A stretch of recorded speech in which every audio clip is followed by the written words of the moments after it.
kind of different reports a little bit, I think, Luke, on the vibe of practice the last couple of days, and did they get skated or did they not? Was there issues with Sheldon? Thinking that maybe they lost their focus a little bit the last few days.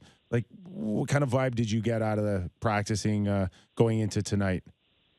Well, what I'd say is that this year has felt different in terms of Sheldon cracking the whip. This week certainly isn't the fever pitch it was when they were at West.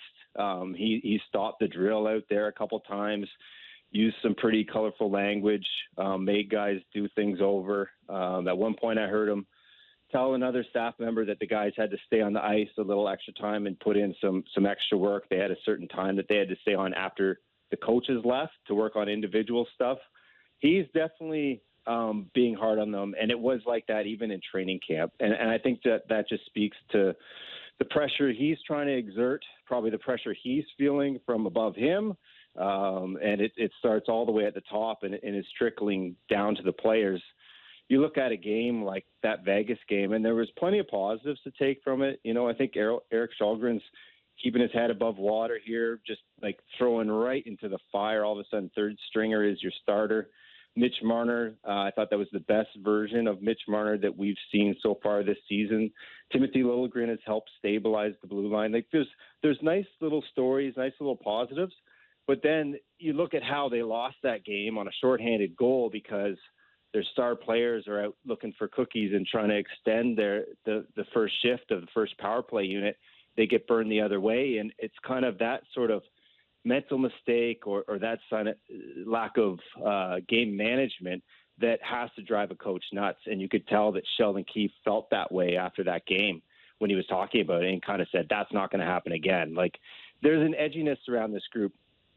There was someone from another team was watching the morning skate this week, and he said, are these guys always this quiet?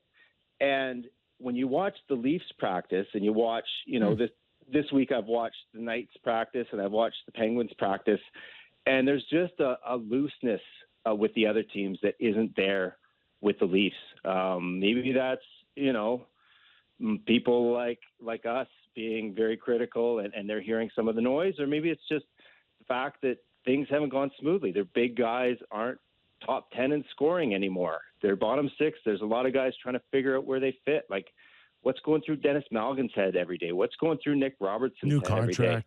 New contract.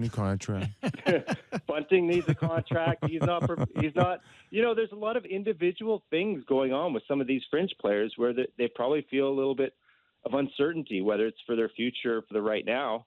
Oh my God! Have my career from the coach. Every day's uncertainty. What are they? Only the Sids and the Marners and the Matthews. The rest of us, come on.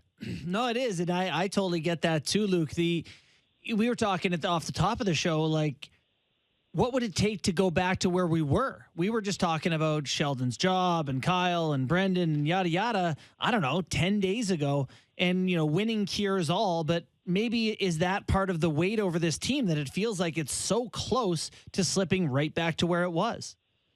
Well, that's kind of the nature of the beast here, right? It's a roller coaster, and it can flip both ways. And really, it all comes down to how they perform on the ice. Like, you see the fans booing the power play off the ice one week when they can't get it going, and then people are partying and screaming and loving a victory. It really all comes down to how the players perform. And I do think there's so many other stories, like straight up debacles going around in the NHL that has also done the Leafs a favor, right? When you consider what's going on in St. Louis and Calgary and Vancouver and Ottawa, like that, those sort of downsides have overshadowed and taken the focus away from the Leafs, which is a good thing.